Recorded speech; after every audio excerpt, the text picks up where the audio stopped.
നമസ്കാരം. എല്ലാവർക്കും മോഹൻജിയുടെ ഹൃദയം നിറഞ്ഞ വിഷു ആശംസകൾ.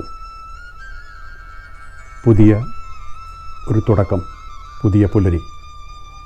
വിഷു നമ്മളെ സംബന്ധിച്ചിടത്തോളം പുതിയ തുടക്കത്തിൻ്റെ ഒരു ലക്ഷണമാണ്.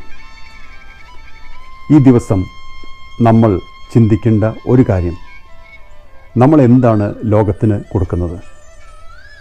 നമ്മൾ എന്തിനാണ് ഇവിടെ ജീവിക്കുന്നത്? നമ്മൾ ജനിച്ചതുകൊണ്ട് നമ്മൾക്കോ ഈ ലോകത്തിനോ എന്ത് ഗുണമാണ് വന്നു ചേരുന്നത്? ഈ ഒരു ചിന്ത നമ്മുടെ ഉള്ളിലുണ്ടെങ്കിൽ നമ്മളുടെ ജീവിതം കുറച്ചുകൂടെ അർത്ഥപൂർണമാവും. നമ്മൾ ചിന്തിക്കേണ്ട കാര്യം, നമ്മളെക്കൊണ്ട് നമ്മുടെ ചുറ്റുപാടിലുള്ള എല്ലാ ജീവജാലങ്ങൾക്കും, മനുഷ്യർ മാത്രമല്ല പ്രകൃതിയിലുള്ള എല്ലാ ജീവജാലങ്ങൾക്കും എന്ത് ഗുണം വരുന്നു, അതുകൊണ്ട് നമ്മൾക്ക് എന്ത് സംഭവിക്കുന്നു. ഈ കാര്യങ്ങൾ നമ്മൾ അറിഞ്ഞിരുന്നാൽ നമുക്ക് മനസ്സിന് ശാന്തി, സമാധാനം എപ്പോഴും ഉണ്ടാവും.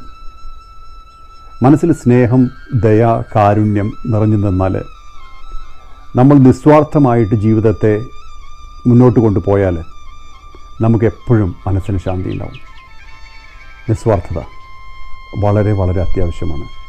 ഇന്ന് ഈ ലോകത്ത് ചുറ്റും നോക്കിക്കഴിഞ്ഞാൽ നമ്മൾ കാണുന്നത് ഒരുപാട് സ്വാർത്ഥതയാണ്. അത് ഒരിക്കലും നമുക്ക് ഗുണം ചെയ്യില്ല, ലോകത്തിനും ഗുണം ചെയ്യില്ല, സമൂഹത്തിനും ഗുണം ചെയ്യില്ല.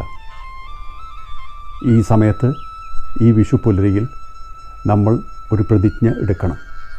നിസ്വാർത്ഥമായി ഈ കൊല്ലം മുമ്പോട്ട് കൊണ്ടുപോകാമെന്ന്.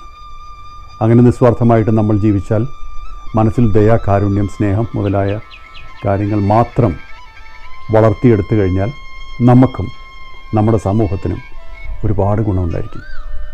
എല്ലാവർക്കും ആയുരാരോഗ്യ സൗഖ്യങ്ങൾ ആശംസിക്കുന്നു. മനസ്സിലെപ്പോഴും നന്മയുണ്ടാവട്ടെ. നമ്മളിന്നും ഒന്നിച്ചാണ്, നമ്മൾ കൂടെയുണ്ട്. ഞാൻ എപ്പോഴും നിങ്ങളുടെ കൂടെയുണ്ട്, നിങ്ങൾ എൻ്റെ കൂടെയുണ്ട്. നമ്മൾ ഒന്നിച്ച് ഈ ജീവിതം മുന്നിലേക്ക് കൊണ്ടുപോകുന്നു. ഈ സമൂഹം നന്നായിരിക്കട്ടെ. എല്ലാവർക്കും നന്മ മാത്രം ഉണ്ടാവട്ടെ ഉള്ളിൽ, മനസ്സിൽ. ഒരു വേർതിരിവുകളോ ഒരു വിധത്തിലുള്ള മോശമായ ചിന്തകളോ മനസ്സിൽ വരാതിരിക്കട്ടെ.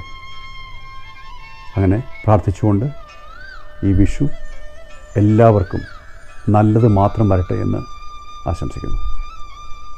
ഹാപ്പി വിഷു. നമസ്കാരം.